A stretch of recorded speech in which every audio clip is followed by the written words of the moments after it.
Start. Somnath ये शब्द सुनते ही हमारे मन और हृदय में गर्व और आस्था की भावना भर जाती है।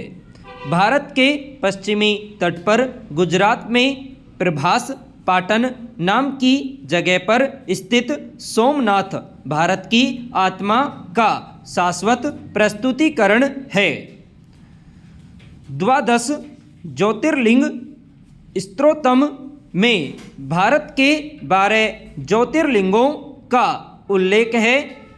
ज्योतिर्लिंगों का वर्णन इस पंक्ति से शुरू होता है, सौराष्ट्रे सोमनाथ च, यानी ज्योतिर्लिंगों में सबसे पहले सोमनाथ का उल्लेख आता है। ये इस पवित्र धाम की सभ्यगत और आध्यात्मिक महत्ता का प्रतीक है। शास्त्रों में ये भी कहा गया है, अर्थात सोमनाथ शिवलिंग के दर्शन से व्यक्ति अपने सभी पापों से मुक्त हो जाता है। मन में जो भी पुण्य कामनाएं होती हैं वो पूरी होती है और मृत्यु के बाद आत्मा स्वर्ग को प्राप्त होती है। पैरा। दुर्भाग्यवश यही सोमनाथ जो हजारों करोड़ों लाखों की श्रद्धा और प्रार्थनाओं का केंद्र था, विदेशी आक्रमणकारियों का निशाना बना, जिनका उद्देश्य विध्वंस था। वर्ष 2026 सोमनाथ मंदिर के लिए बहुत महत्व रखता है, क्योंकि इस महान तीर्थ पर हुए पहले आक्रमण के 1000 वर्ष पूरे हो रहे हैं। जनवरी 1026 में गजनी ने मोहम्मद ने इस मंदिर पर बड़ा आक्रमण किया था। इस मंदिर को ध्वस्त कर दिया गया था। यह आक्रमण आस्था और सभ्यता के एक महान प्रतीक को नष्ट करने के उद्देश्य से किया गया एक हिंसक और बर्बर प्रयास था। पैरा। सोमनाथ हमला मानव इतिहास की सबसे बड़ी त्रासदियों में शामिल हैं। फिर भी 1000 वर्ष बाद आज भी यह मंदिर पूरे गौरव के साथ खड़ा है। साल 1026 के बाद समय समय पर इस मंदिर को उसके पूरे वैभव के साथ पुनः निर्मित करने के प्रयास जारी रहे। मंदिर का वर्तमान स्वरूप 1951 में आकार ले सका। संयोग से 2026 का यही वर्ष सोमनाथ मंदिर के पुनर्निर्माण के 75 वर्ष पूरे होने की भी संभावना है। 11 मई 1951 को इस मंदिर का पुनर्निर्माण संपन्न हुआ था। तत्कालीन राष्ट्रपति डॉक्टर राजेंद्र प्रसाद की उपस्थिति में हुआ वो समारोह ऐतिहासिक था, जब मंदिर के द्वार दर्शन के लिए खोले गए थे। पैरा। 1026 में 1000 वर्ष पहले सोमनाथ पर हुए पहले आक्रमण वहां के लोगों के साथ की गई क्रूरता और विध्वंस का वर्णन अनेक ऐतिहासिक स्रोतों में विस्तार से मिलता है। जब इन्हें पढ़ा जाता है तो हृदय कांप उठता है। हर पंक्ति में क्रूरता के निशान मिलते हैं। ये ऐसा दुखद है कि जिसकी पीड़ा इतने समय बाद भी महसूस होती है। हम कल्पना कर सकते हैं कि इसका उस दौर में भारत पर और लोगों के मनोबल पर कितना गहरा प्रभाव पड़ा होगा। सोमनाथ मंदिर का आध्यात्मिक महत्व बहुत ज़्यादा था। ये बड़ी संख्या में लोगों को अपनी ओर खींचता था। ये एक ऐसे समाज की प्रेरणा था जिसकी आर्थिक क्षमता भी बहुत सशक्त थी। हमारे समुद्री व्यापारी और नाविक इसके वैभव की कथाएं दूर दूर तक ले जाते थे। पैरा सोमनाथ पर हमले और फिर गुलामी के लंबे कालखंड के बावजूद आज मैं पूरे विश्वास के साथ और गर्व से ये कहना चाहता हूँ कि सोमनाथ की गाथा विध्वंस की कहानी नहीं है। ये पिछले 1000 साल से चली आ रही भारत माता की करोड़ों संतानों के स्वाभिमान की गाथा है।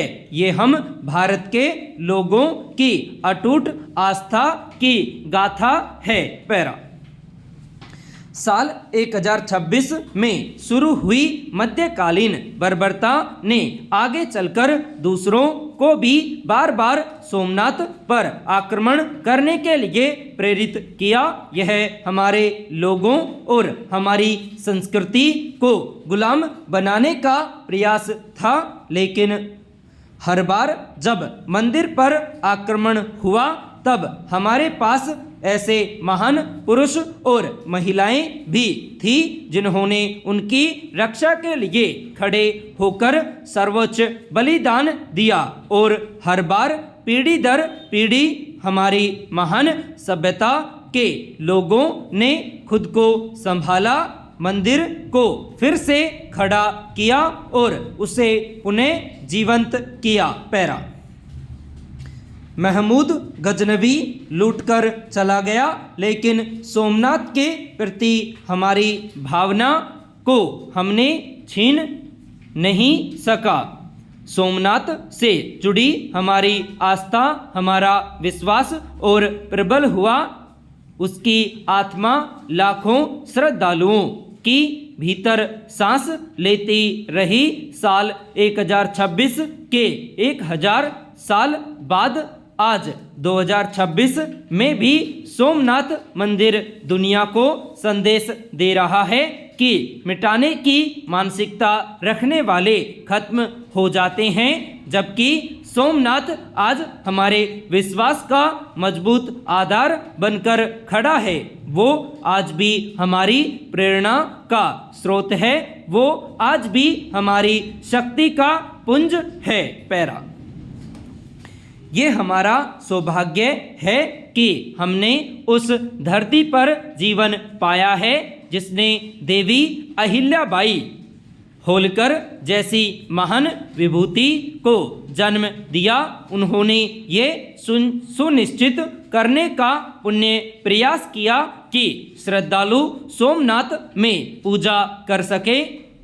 1890 के दशक में स्वामी विवेकानंद भी सोमनाथ आए थे।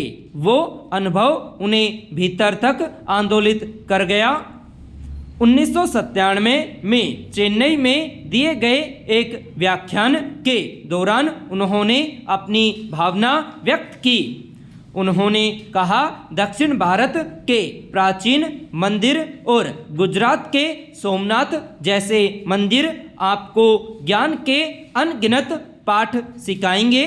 ये आपको किसी भी संख्या में पढ़ी गई पुस्तकों से अधिक हमारी सभ्यता की गहरी समझ देंगे। इन मंदिरों पर सैकड़ों आक्रमणों के निशान हैं और सैकड़ों बार इनका पुनर्जागरण हुआ है।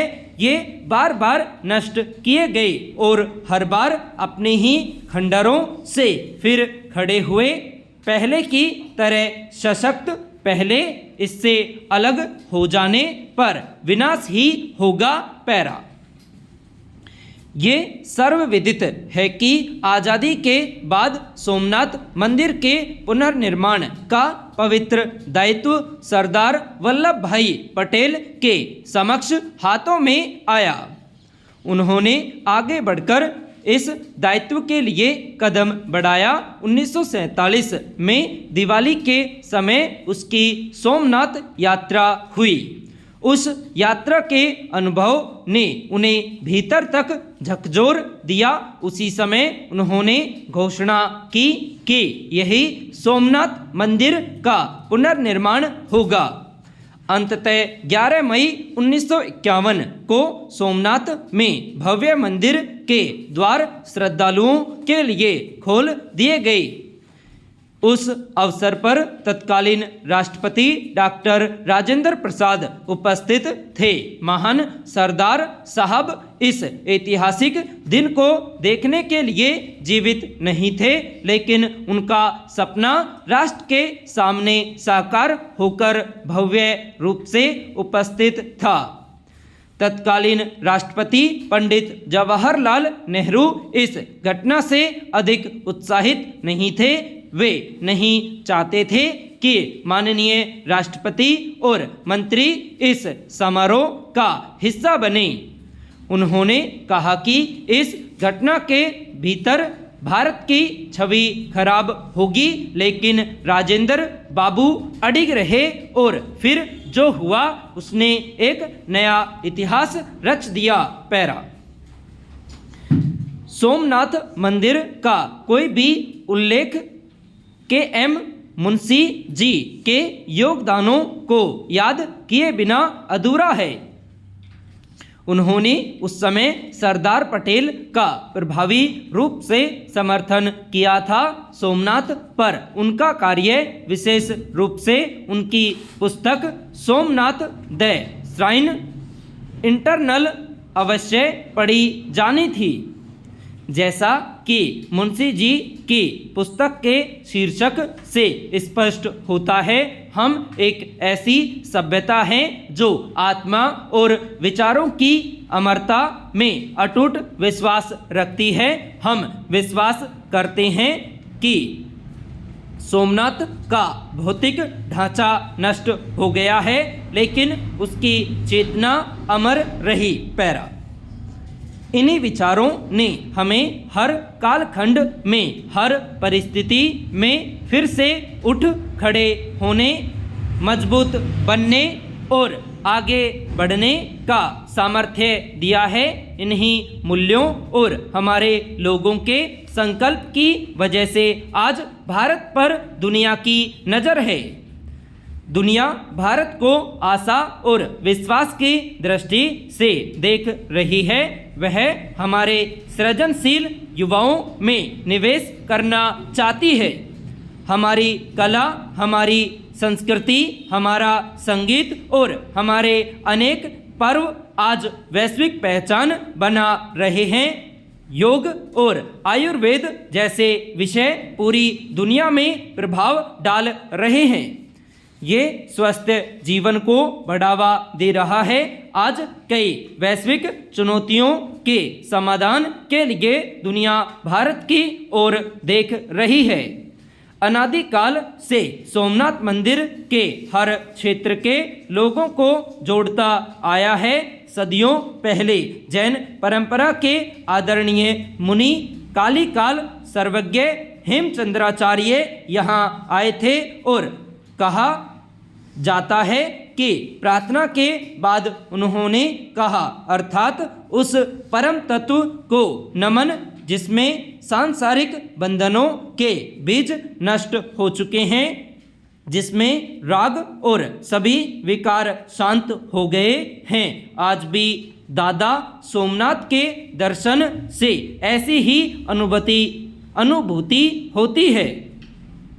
मन में एक ठहराव आ जाता है। आत्मा को अंदर तक कुछ स्पर्श करता है जो अलौकिक है, अव्यक्त है।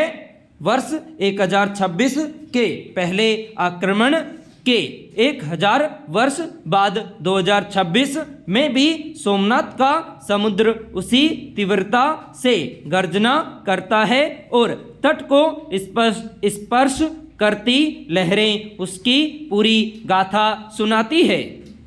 उन लहरों की तरह सोमनाथ बार बार उठता रहा है।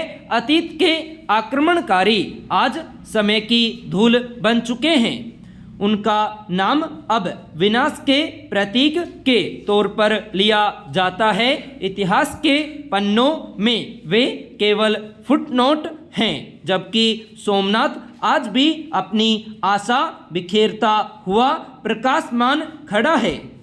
सोमनाथ हमें ये बताता है कि घृणा और कट्टरता में विनाश की विकृत ताकत हो सकती है, लेकिन आस्था में सृजन की शक्ति होती है। करोड़ों श्रद्धालुओं के लिए सोमनाथ आज भी आशा का अनंत नाद हैं। ये वो स्वर हैं जो टूटने के बाद भी उठने की प्रेरणा देते हैं। पैरा, अगर 1000 साल पहले खंडित हुआ सोमनाथ मंदिर अपने पूरे वैभव के साथ फिर से खड़ा हो सकता है, तो हम 1000 साल पहले का समृद्ध भारत भी बना सकते हैं। आइए इसी प्रेरणा के साथ हम आगे बढ़ते हैं, एक नए संकल्प के साथ, एक विकसित भारत के निर्माण के लिए, एक ऐसा भारत जिसका सभ्यतागत ज्ञान हमें विश्व कल्याण के लिए प्रयास करते रहने की प्रेरणा देता है। जय सोमनाथ। संपूर्ण।